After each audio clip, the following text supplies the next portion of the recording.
Hello friends, இன்றைக்கி நம்ம என்ன தெரிஞ்சுக்க போகிறோன்னா ஒரு சின்ன விஷயந்தான். இந்த மாதிரி சுவிட்சஸ் இருக்குது இல்லையா, பழைய சுவிட்சஸ் அதெல்லாம் இந்த மாதிரி பார்த்திங்கன்னா லைட்டாக கொஞ்சம் கரண்ட் வரும், லைன் வரும், பவர்.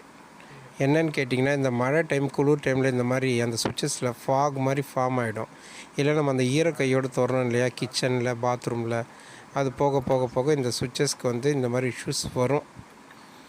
நீங்கள் என்ன பண்ணணுன்னா, இதுக்கு சின்ன சொல்யூஷன் தான்.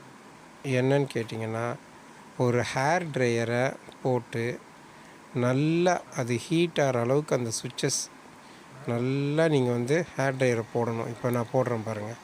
இந்த மாதிரி ஹேர் ட்ரையரை போட்டிங்கன்னா ஹீட் ஆக ஆக ஆக உங்களுக்கு அந்த பவர் எரியிற அந்த லைட் வந்து டெஸ்டர் எரியிற லைட் வந்து கம்மியாகும்.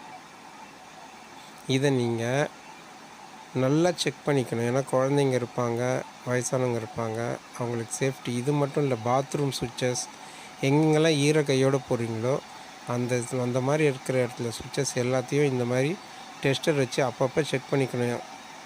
ப்ளஸ் வந்து அந்த ஃப்ரிட்ஜு, வாஷிங் மிஷின், எந்த ஒரு சுவிட்சஸாக இருந்தாலும் சரி, இல்லை வந்து அந்த ப்ராடக்ட்டு எதாக இருந்தாலும் சரி, பவர் வருதான்னு செக் பண்ணிக்கினா சேஃபு. குழந்தைங்களுக்கு எல்லாருக்குமே சேஃபு. நீங்கள் ஹேர் ட்ரையர் அடிக்க பாருங்கள். கொஞ்சம் நேரம் கழித்து அந்த டெஸ்டரில் எரியிற அந்த லைட் வந்து அப்படியே கொஞ்சம் கொஞ்சமாக டிம் ஆகிட்டே டல் ஆகிட்டே வந்து சுத்தமாக ட்ரை ஆகிடுச்சுன்னா, நீங்கள் டெஸ்டர் வச்சிங்கன்னா கொஞ்சம் கூட அந்த பவரே இருக்காது, வராது, கரண்ட் அடிக்காது.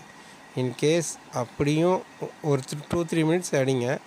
அப்படியும் உங்களுக்கு வந்து அது கொஞ்ச நாள் அப்பப்போ இந்த மாதிரி இஷ்யூ ஆச்சுன்னா ஒரு எலக்ட்ரிஷியனை கூப்பிட்டு சுவிட்சை மாற்றுறது சேஃப். பட் இது டெம்பரவரி சொல்யூஷன் தான், கொஞ்சம் பார்த்து யூஸ் பண்ணிக்கோங்க. தேங்க்யூ.